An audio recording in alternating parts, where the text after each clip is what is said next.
Hello students, TR solution online YouTube চ্যানেলে তোমাদের সকলকে স্বাগত। আমরা রেলওয়ে পরীক্ষার বিগত বছরের জিকের প্রশ্নোত্তর পর্বের যে সিরিজ শুরু করেছি, আজকে পর্ব নাম্বার আমরা 2 আলোচনা করব। তো আমরা এই যে কোশ্চেনটি দেখতে পাচ্ছ, এটা এর আগের ক্লাসে আমরা রেখেছিলাম তোমাদের উত্তর দেওয়ার জন্য। এটার সঠিক উত্তর হয়ে যাবে অপশন বি, অর্থাৎ জারণ। ওকে, তো আজকের সেটের যে প্রথম কোশ্চেন কি আছে একটু দেখে নেব। প্রথম কোশ্চেন বলা হয়েছে সুশীল কুমার কোন খেলায় অলিম্পিক পদক জিতেছিলেন। তো এখানে চারটি অপশন রয়েছে, কি কুস্তি, বক্সিং, ভারোত্তোলন আর হচ্ছে শুটিং। তো এখানে সঠিক উত্তর হয়ে যাবে অপশন এ, কুস্তি। ওকে, আচ্ছা পরবর্তী কোশ্চেন কি আছে, পিঁপড়ার হুলে কোন অ্যাসিড থাকে। তো এখানে সঠিক উত্তর হয়ে যাবে অপশন বি, মিথেনিক অ্যাসিড। এবার এখানে একটু তোমরা জেনে রাখার চেষ্টা করো, এই যে মিথেনিক অ্যাসিড, এর একটা কেমিক্যাল ফর্মুলা বা রাসায়নিক সংকেত রয়েছে, কি CH3COOH। ওকে, আচ্ছা পরবর্তী কোশ্চেন কি আছে, ভারতে প্রথম ব্রিটিশ প্রেসিডেন্সি কোথায় প্রতিষ্ঠিত হয়েছিল। তো এখানে সঠিক উত্তর হয়ে যাবে অপশন এ, সুরাটে হয়েছিল। এটাও কিন্তু আরআরবি এনটিপিসির পরীক্ষা। তো আমরা টোটাল প্রিভিয়াস ইয়ারের কোশ্চেনগুলোকে কমপ্লিট করার চেষ্টা করছি। দেখো, আধুনিক অলিম্পিক গেমসের সর্বোচ্চ সময়কাল হলো কতদিন, না 16 দিন, 30 দিন, না 45 দিন, না 21 দিন। তো এখানে সঠিক উত্তর হয়ে যাবে অপশন এ, 16 দিন। কেমন? আচ্ছা পরবর্তী কোশ্চেন কি আছে দেখো, ভারতের কোন নদী অববাহিকায় সাধারণত গিরিখাত পাওয়া যায় বা দেখা যায়, এটা আরপিএফ এসএতে এসেছিল। তো এখানে যে অপশনগুলো রয়েছে, পেরিয়ার, চম্বল, কাবেরী, না ভাইজি। এখানে সঠিক উত্তর হয়ে যাবে অপশন বি, অর্থাৎ চম্বল। আচ্ছা পরবর্তী কোশ্চেন কি আছে দেখো, নিচের কোনটি পৃথিবীর সব থেকে বৃষ্টিবহুল স্থান। চারটে অপশনের মধ্যে থেকে কোনটা উত্তর হতে পারে তোমরা নিজেরা গেস করো, আমি যখন উত্তর বলে দেব একবার মিলিয়ে নেবে। তো এখানে সঠিক উত্তর হয়ে যাবে অপশন ডি, মাউসিনরাম। ওকে, পরের কোশ্চেন। আচ্ছা, নিচের কোনটি পৃথিবীর দীর্ঘতম পর্বতশ্রেণী। এখানেও কিন্তু চারটে অপশন রয়েছে।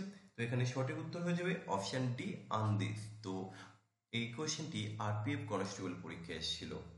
আচ্ছা পরবর্তী কোশ্চেন, দাদাসাহেব ফালকে পুরস্কার কোন ক্ষেত্রে উল্লেখযোগ্য জনসাধারণের অর্জনের জন্য দেওয়া হয়।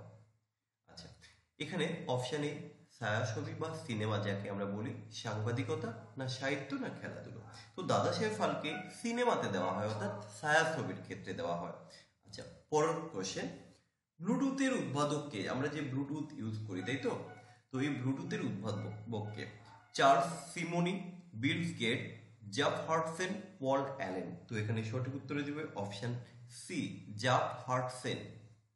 আচ্ছা পরবর্তী কোশ্চেন, নিচের কোন গ্যাসটি নোবেল গ্যাস। তার মানে কি, এখানে চারটে যে গ্যাস রয়েছে এর মধ্যে কোনো একটি গ্যাস কিন্তু নোবেল গ্যাস। তো নোবেল গ্যাস কোনটি হবে, না আর্গন। আর্গন হচ্ছে এখানে একটা নোবেল গ্যাস।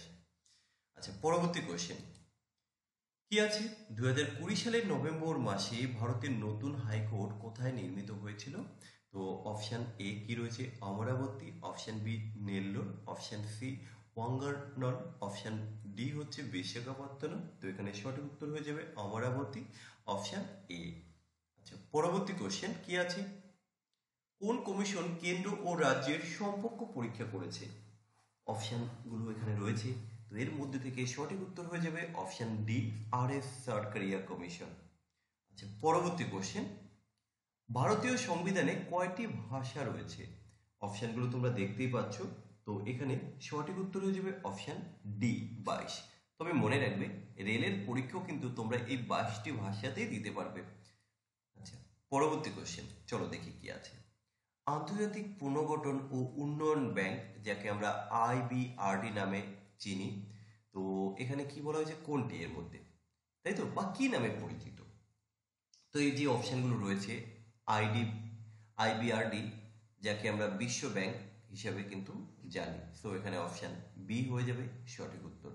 তবে আরেকটা বিষয়, এই যে তোমরা বাকি অপশনগুলো দেখছো, এদের ফুল ফর্মগুলো না একটু জেনে রাখার চেষ্টা করবে, অনেক সময় এখান থেকেও কিন্তু পরীক্ষা কোশ্চেন দিতে পারে।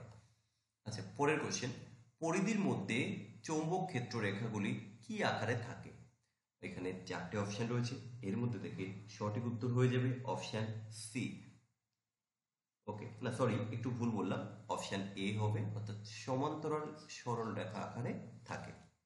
আচ্ছা, কোশ্চেন নাম্বার 36, কি বলা হয়েছে, একটি পরিবাহী রোধ কিসের সাথে ব্যস্তানুপাতি থাকে? এটা আরআরবি এএলপি পরীক্ষায় এসেছিল। তো এখানে সঠিক উত্তর হয়ে যাবে অপশন সি, ক্রস বিভাগের ক্ষেত্রফলের উপর সাথে ব্যস্তানুপাতি থাকে। আচ্ছা, কোশ্চেন নাম্বার 39 কি আছে, থাইরক্সিন সংশ্লেষের জন্য নিচের কোনটি অপরিহার্য? তো এখানে যে অপশনগুলো রয়েছে তার মধ্যে থেকে সঠিক উত্তর হয়ে যাবে আয়োডিন। ওকে, পরবর্তী কোশ্চেন, 1857 সালে কে অ্যাংলো ওরিয়েন্টাল কলেজ প্রতিষ্ঠিত করেন, যা পরবর্তী আলিগড় মুসলিম বিশ্ববিদ্যালয়ের নামকরণ হয়েছিল? আরআরবি এনটিপিসিতে আসা একটি কোশ্চেন। তো এখানে সঠিক উত্তর হয়ে যাবে অপশন সি, সৈয়দ আহমেদ খান। আচ্ছা, নেক্সট কোশ্চেন, ভারতে শ্বেত বিপ্লবের জনক কাকে বলা হয়? তো আশা রাখি এই কোশ্চেনের উত্তর আমরা প্রত্যেকেই জানি, অপশন সি, অর্থাৎ ভার্গিস কুরিয়ান হয়ে যাবে এখানে সঠিক উত্তর। আমাদের আজকের শেষ কোশ্চেন, যা তোমাদের জন্য রাখা হবে এইচডব্লিউ হিসেবে, তোমরা প্রত্যেকে যেতে যেতে উত্তর করে যাবে। আমরা পরবর্তী ভিডিওতে এর সঠিক উত্তর বলে দিয়ে আমরা নতুন প্রশ্ন নিয়ে আলোচনা করব। কি আছে, ভারতের রিজার্ভ ব্যাংক কত সালে প্রতিষ্ঠিত হয়েছিল? ওকে, তো এখানে যে অপশনগুলো রয়েছে চারটের মধ্যে তোমরা উত্তর দেওয়ার চেষ্টা করো, দেখি কতজন সঠিক উত্তর দিতে পারছো। আমরা পরবর্তী ভিডিওতে 41 থেকে 60 কোশ্চেন নিয়ে আসি। তো এইভাবে আমরা প্রিভিয়াস ইয়ারের কোশ্চেনগুলো এক এক করে এইভাবে পার্ট বাই পার্ট ভিডিওর মাধ্যমে আমরা চেষ্টা করছি তোমাদের সামনে তুলে ধরার। তো এই কোশ্চেনের পিডিএফ যদি পেতে চাও, তোমরা ডেসক্রিপশনে দেওয়া আমাদের হোয়াটসঅ্যাপ গ্রুপ কিংবা টেলিগ্রাম চ্যানেলে যুক্ত হতে পারো। পিডিএফগুলো আমরা চেষ্টা করবো প্রোভাইড করে দেওয়ার। ওকে, চলো।